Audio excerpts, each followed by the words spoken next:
आपकी जाति के सीएम बना दिए हमने, आपकी जाति के पीएम बना दिए हमने, वो जानते ही नहीं वो कौन है। इस वजह से यहाँ घर बैठे आप वोट दे दीजिए उनको। क्यों भाई? हम बोल रहे हैं, जो विजन की बड़ी बड़ी बातें कर रहे हैं, वो केवल वहीं तक है जब तक आप वोट डाल रहे हैं।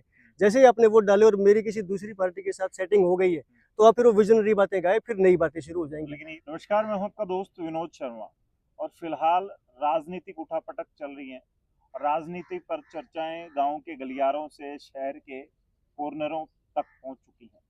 रेहड़ी से लेकर शोरूम वाला, होटल से लेकर छोटे ढाबे वाला, या फिर बात करूं चाय की स्टॉल पर भी आज बातें होती हैं। तो चुनाव कौन लड़ेगा, किसे टिकट मिलेगी और फिर उसके बाद क्या होगा, लोगों को कोई मतलब नहीं है। सिर्फ और सिर्फ उनकी जाति से, धर्म से, क्षेत्र से, किस नेता को किस गोत्र से टिकट मिलेगी और कौन कितना मजबूत होगा, सिर्फ यही बातें चल रही हैं। तो मेरे साथ स्क्रीन पर आपको दिख रहे होंगे, फ्रेम मेरे हिसाब से पूरा इन्होंने ले रखा है, दोनों को फ्रेम में एड ऑन कर रखा है। सुशील वर्मा जी हैं। पहले तो उन्होंने कई आंदोलन करे हैं, हालांकि भिवानी बचाओ आंदोलन के बाद चर्चाओं में आए हैं। आज भिवानी, आज हम बैठे हैं वर्मा जी, और इससे पहले आप वहाँ मुझे अनीता मलिक वाले कार्यक्रम में दिखे। तो मैंने सोचा कि इतने सारे आंदोलन कर लिया आपने, अब चर्चाएं की जाएं कि इस राजनीति जो फिलहाल परिप्रेक्ष्य चल रहा है राजनीति का, इसमें क्या कुछ माहौल आपको नजर आ रहा है? क्योंकि आदमी ये सोच रहा है कि फलां जाति के कैंडिडेट को टिकट मिल जाएगी, वो कैंडिडेट उस पार्टी से होगा, और वहां पे वो कमी, जैसे किरण चौधरी अब छोड़ गई, तो कांग्रेस में बहुत सारे लोगों की चर्चाएं हैं, बीजेपी में भी अलग अलग बातें चल रही हैं। तो आपने बहुत सारे आंदोलन करे हैं, कुछ मुद्दों की बात आज कर लेते हैं। क्या कुछ लग रहा है, ये माहौल ओवरऑल आपने क्या समझा? देखिए, ये वैसे तो जो लोग एक्टिव हैं पॉलिटिक्स में, उनके लिए ये तो एक अवसर है, गोल्डन चांस मिला है। खासकर तो शाम की अगर बात करूं तो जो लोग इच्छुक थे राजनीति में आए, और जो इन बड़े परिवारों के जो छाया में इनके बरगद के नीचे जो पनप नहीं पा रहे थे, अब ये खिलना चाहते हैं। तो वहाँ तक तो बात ठीक है, लेकिन असली चीज़ें अभी भी गायब हैं। विजन नहीं है किसी के पास इस तरीके का कि क्यों आए, कौन आए। अभी भी जाति पाति यही सब चीज़ें बहुत ज़्यादा प्रमुखता से उठ रही हैं। पॉलिटिकल पार्टियां भी इस बात को लेकर सर्वे करवा रही हैं कि किस जाति के कितने वोट है, किस जाति का कैंडिडेट उतारे तो क्या फ़ायदा हो जाएगा, इसका क्या नुकसान हो जाएगा। भाई किसी भी जाति का हो, एलिजिबिलिटी, काबिलियत देख के कोई नहीं आ रहा। एक पीछे एक अच्छी बात यह है कि हमारे गांव के हमारे बड़े भाई हैं आर एस धोन साहब, उनके लिए एक बार नाम चला था। अभी भी वो काफ़ी सीरियस कंटेंडर्स हैं कांग्रेस की तरफ से। तो अगर वो काबिलियत को परख के टिकट देती है कोई भी पार्टी, तो बहुत अच्छी बात है। फिर एक स्पेस जो अब खाली हुआ है, तो सामने जो एक वैक्यूम बना है, वो कहीं ना कहीं फिलअप होने के पूरे पूरे चांसेस है। लेकिन जो आप विजन की बात कर रहे हो, पार्टियों के मैनिफेस्टो आते हैं, कई घोषणा पत्र होते हैं, अब बात कर रहे हो विजन नहीं है। विजन किसके पास नहीं? पार्टी को आज अहमियत दे कौन रहा है? यहाँ तो सारी स्वार्थ सिद्धि की बात है ना। आज अगर किसी एक पार्टी में, जिनका आपने नाम लिया उन्हीं से लगा लीजिए, वहाँ वो विजन के साथ थे। मैं कल ही पेपर में पढ़ रहा था कि वो जो विजन था, वो सारी जो संविधान बचाने की हमारी जो लड़ाई थी, वो तो ऐसे थे जैसे ब्याह के गीत सारे सच्चे नहीं होते। जब आप सरेआम ये कहेंगे किसी को कि जो हम बोल रहे हैं, जो विजन की बड़ी बड़ी बातें कर रहे हैं, वो केवल वहीं तक है जब तक आप वोट डाल रहे हैं। जैसे ही आपने वोट डाले और मेरी किसी दूसरी पार्टी के साथ सेटिंग हो गई है, तो आप फिर वो विजनरी बातें गाए, फिर नई बातें शुरू हो जाएंगी। लेकिन ये बातें तो आप पर भी चली है, बहुत सारी बातें चली हैं भिवानी बचाओ आंदोलन के बाद कि आपकी सेटिंग उसके साथ होगी, आपके ऊपर आरोप भी लग गए। ऐसे तो हर किसी न किसी पर कुछ ना कुछ तो बातें आएंगी। बात आरोप लगने की नहीं है। आरोप लग गए, आरोप का जवाब दे दिया, यहाँ जवाब मांगेंगे यहाँ दे देंगे, कोर्ट में जवाब मांगा कोर्ट में जवाब दे दिया, जिस प्लेटफॉर्म पे जवाब देने की जरूरत पड़ी वहां जवाब दे दिया, और एक दिन सच्चाई की जीत होनी है, होके रहेगी। लेकिन बात विजन की थी, बात किसी पार्टी के साथ अपने आप को आइडेंटिफाई करने की थी। दो बातें हैं विनोद जी। मैं सामाजिक कार्य करता हूँ, मैं समाज के लिए कर रहा हूँ, जिम्मेवारी है समाज के प्रति। अगर मैं कुछ गलत करता हूँ तो समाज मुझे उस चीज़ की सजा देगा। लेकिन एक जो पॉलिटिकल पर्सनैलिटी है, जो लोगों के वोट लेता है, तो फिर वो उनके वोटों की तरफ अकाउंटेबिलिटी बनती है उनकी। आज मैं किसी पार्टी में और मेरी सेटिंग के हिसाब से लोगों के वोट लेने के बाद अगर मैं कोई समझौते किसी पार्टी के साथ करता हूँ या अदला बदली करता हूँ, तो उनके वो अपने आप को ठगा महसूस करेंगे ना।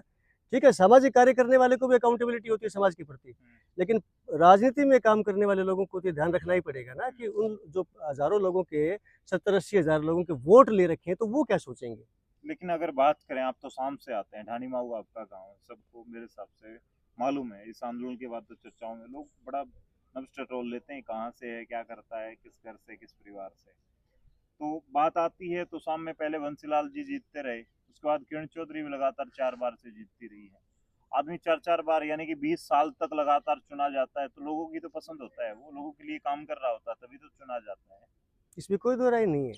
लेकिन एक तो होता है ना कि एक इस चीज़ को, लोकतंत्र को हमारी खानदानी बपौती मान लें हम, हम्म, कि पीढ़ी दर ये पीढ़ी आगे ट्रांसफर होती रहे, जैसे राजतंत्र में होती थी, तो फिर इसको प्रजातंत्र नाम क्यों दे रखा है? वहाँ तो फिर सबको एलिजिबिलिटी के हिसाब से राइट बनता है ना, कि नहीं भाई, अगर और सक्षम लोग वहाँ असेंबली में जाके इस हल्के की बात उठाने के लायक हैं तो अपॉर्चुनिटी उनको भी मिलनी चाहिए। नहीं, ये मेरी हर पीढ़ी में आगे चीज़ें ट्रांसफर होती रहेंगी, जैसे राजाओं के उसके बाद उसका बेटा, उसके बाद उसका बेटा, तो उसमें इसमें तो कोई फर्क नहीं पड़ना चाहिए ना। और मैं आपको एक बात बता दूं कि इस बार क्या होगा क्या नहीं होगा मुझे नहीं पता, आप लिख लीजिए, ये चीज़ ऑन रिकॉर्ड है। ये किले इस बार ढहेंगे तो शाम में, जो बड़े बड़े राजघराने जितने भी थे, वास्तव में इस बार ऐसा कुछ होगा कि आम घरों से, साधारण घरों से, मजदूर किसान घरों से कोई ना कोई आएगा और तो शाम हल्के की बात असेंबली में लेके जाएगा। आप चुनाव लड़ने जा रहे हैं? मैं अपने बारे में तो अभी खैर कोई दूर दूर तक भी ये सोच नहीं है, लेकिन जैसे मैंने आपको बताया कि मैं तो, मेरी सारी आदेश मेरे गांव के बुजुर्ग मुझे करते हैं। तो गांव के मेरे बुजुर्ग अगर किसी भी गांव के मेरे भाई के लिए कहते हैं कि उसके लिए काम करना है, उसकी सोच को आगे बढ़ाना है, मैं उसके साथ हूँ। अगर गांव के मेरे बुजुर्ग मुझे आदेश देंगे तो मैं उसके साथ हूँ। मेरी अपनी इंडिविजुअल कोई भी राजनीतिक सोच नहीं है आज तक। लेकिन आप बात कर रहे हैं बपौती चल रही है, ऐसे खानदानी वो चल रही है, इसको फिर धराशायी कौन करेगा? इससे कौन, बिल्ली के गले में घंटी कौन बांधेगा? बंधेगी। आप देखना, जो ये जागरूकता ये अचानक नहीं हुई है। जो ये 20-25 साल की बात आप कर रहे हैं, जो दबी हुई जो चीजें थी ये निकल के आई हैं और आएंगी। तो जो एक तरह से माइंड वॉश होता रहा है, किसी के भी नाम से, पुरखों के नाम से, बुजुर्गों के नाम से, कास्ट के नाम से, सत्ता के नाम से, ये चीज़ें कोलैप्स होंगी, आप देख लेना। अब तो शाम में इस वक्त दो ही वो बने हुए हैं, दो ही पक्ष बने हुए हैं। यहाँ वहाँ पे कोई पार्टियों का मतलब नहीं इस बार वहाँ पे दो ही पक्ष है। वो लोग जो सत्ता को अपनी बपौती मानते हैं, आज नहीं तो इस पार्टी में, कल नहीं तो इस पार्टी में, वर्सेज वो लोग जो अब जागे हैं कि क्यों भाई, आम घरों के, साधारण घरों के, मजदूर किसान के बच्चे क्यों नहीं असेंबली में जाएं। ये दो ही पक्ष हैं। चुनाव लड़ने का तो लोकतंत्र ने सबको हक दे रखा है। मैंने, वो लोग जबरदस्ती किसी को रोकते थोड़ी हैं चुनाव लड़ने से। नहीं माइंड वॉश की बात थी, कोई सोच ही नहीं रहा था ना कि इनके आगे कोई खड़ा भी हो सकता है। वैसे तो यही पनपने नहीं देते थे किसी को। कुछ सिस्टम ऐसे है विनोद जी, आप सारी बात समझते हैं, खाई बहुत गहरी है। यहाँ एक छोटे से गांव में कोई बैठा है जिसकी बेशक सोच है, विजन है, काबिलियत है, सब कुछ है, लेकिन वहाँ दूर है वो, तो बीच में जो गहरी सी खाई और बड़े बड़े मगरमच्छ मुंह उठाए वहां बैठे हैं, थोड़ी सी भी कोई कोशिश करते, जैसे मेरे साथ हुआ, क्या था वो, उन्हें लगने लग गया था कि आज लोग इसकी बात सुनते हैं, नेक नीयत से एक लड़ाई लड़ी है तो यहीं पर ही खत्म कर दो ताकि कल को आवाज ना उठाए। यही तो किया, आज नहीं तो कल ये चीज सामने आएगी। आज मेरे पर सब जुडिस होने की वजह से कुछ मजबूरी है, वो खुल के नहीं बोल सकता कि इन लोगों ने क्या किया। हालांकि वो रुक के मार मार के बोल रहे थे कि हमने किया, और देख लो अगर कोई हमसे टकराएगा तो हम ये कर देंगे। लेकिन मैंने वो सारी चीज बर्दाश्त करी, सिर्फ इसलिए बर्दाश्त करी कि वक्त एक दिन ठीक करेगा, न्याय एक दिन होगा। मेरे साथ जो पॉजिटिव ताकत है वो सारी चीज समझ रही थी। जनता समझ रही है ये बातें, क्या आप गलत थे या और कोई गलत था? जो समझ रहे हैं वो समझ रहे हैं।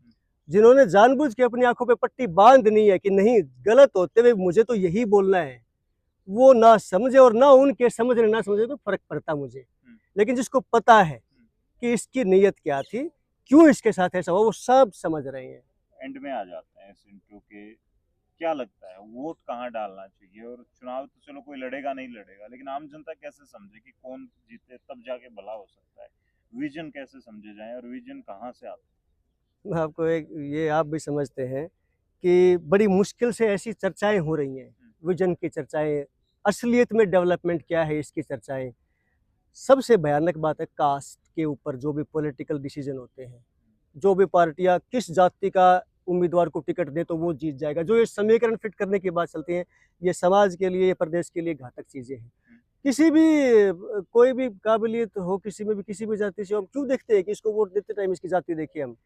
दूसरी बात, डेवलपमेंट के नाम पे आंखों पे पट्टी बांध रखी है। ये सड़कों पे ब्लॉक लगवा देना, गलियां पक्की करवा देना, ये डेवलपमेंट नहीं है। 10-12 साल बाद वो टाइम भी आएगा, लोग कहा करेंगे घर भी कच्चे छोड़ लो, गलियां भी कच्चे छोड़ लो, जो अब ये टेम्परेचर 50 डिग्री पहुंच रहा है ये इसी की मेहरबानी है, ये कंक्रीट के जंगल मत खड़े करो। लेकिन इसको हमने विकास समझ लिया।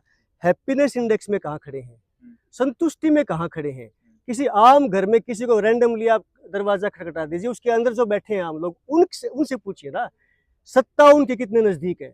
दूर से बड़ी बड़ी बातें, आपकी जाति के सीएम बना दिए हमने, आपकी जाति के पीएम बना दिए हमने, वो जानते ही नहीं वो कौन है, इस वजह से यहाँ घर बैठे आप वोट दे दीजिए उनको। क्यों भाई?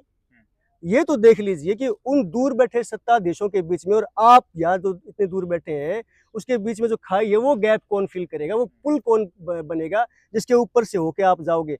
ये यही फिर बागड़ बिल्ली उनके बराबर में बैठे मिलेंगे तो फिर इसका फायदा क्या हुआ? चलिए, तो थोड़ा नजदीक आ जाएं और लास्ट में हमारी भी। तो शाम की बात चल रही थी, लेकिन पूरे हिंदुस्तान के लिए जरूरत है। अगर आप ब्रिटेन की देखते हैं, अमेरिका की देखते हैं, वहाँ पे अलग तरह का लॉ है, वहाँ पे अलग तरह के इलेक्शन होते हैं। अभी मैं कुछ दिन पहले देख रहा था कि अमेरिका में इलेक्शन होने हैं, तो पूर्व राष्ट्रपति और राष्ट्रपति में आपस में बहस चली कई घंटे तक, एक दूसरे ने उन पर यूं आरोप लगाए। लेकिन हमारे यहाँ ऐसा नहीं होता। हमारे यहाँ कभी कभी जब मन आया तो नेताजी इंटरव्यू देते हैं, जब मन आया उन्होंने जो सवाल सुनना है सिर्फ उसी पे बात करते हैं, खाली मीडिया की बात नहीं कर रहा है। ऐसा हर जगह होता है एक बात किसी और है मुद्दे विनोद पे। जी, जी। जो आपने डिबेट की बात छेड़ी है, आप करवाइए, हम्म, आप करवाइए डिबेट। और केवल चुनाव लड़ने के इच्छुक लोगों में क्यों, जो अफेक्टेड होने हैं उस चुनाव से, आप मतदाताओं के बीच में और उनके बीच में जो पोटेंशियल उम्मीदवार हैं आप खुले में करवाइए ना ये डिबेट। छन के सब कुछ सामने आ जाएगा, ना जाति देखनी पड़ेगी, ना खानदानी उनके ऊपर ठप्पे देखने पड़ेंगे, ना उनकी ये सेटिंग देखनी पड़ेगी कौन किसके साथ कौन सी सेटिंग करके 5-7 हज़ार वोट मुझे दिलवा देगा। आप डिबेट करवा के हर चीज़ के लिए, आप छोटी छोटी पोस्ट के लिए तो एलिजिबिलिटी के लिए इतने डिबेट करवाते हैं, और इतने बड़े पद पे जाने के लिए कोई एलिजिबिलिटी नहीं। जी। तो चलिए, अपनी इच्छा, अपनी जो मन में चल रही बातें हैं वो कमेंट के माध्यम से लिख सकते हैं। हम सिर्फ और सिर्फ एक पॉजिटिव मैसेज है आप तक, एक मैसेज पहुंचाने के लिए कि जाति, गोत्र, धर्म, क्षेत्र, इन बातों को छोड़कर, इन मुद्दों को छोड़कर असली मुद्दों को पहचानिए, जिनसे आने वाले वक्त में सच में जिस विकास की तलाश होती है वो हमें दिखे अपनी आंखों के सामने। अपने घर से बाहर निकलें तो हम जो देखें, जो सुने, तब सच में विकास नजर आए। तब तक के लिए धन्यवाद। राम राम, जय हिंद। अपनी टिप्पणी लिख सकते हैं कमेंट के माध्यम से।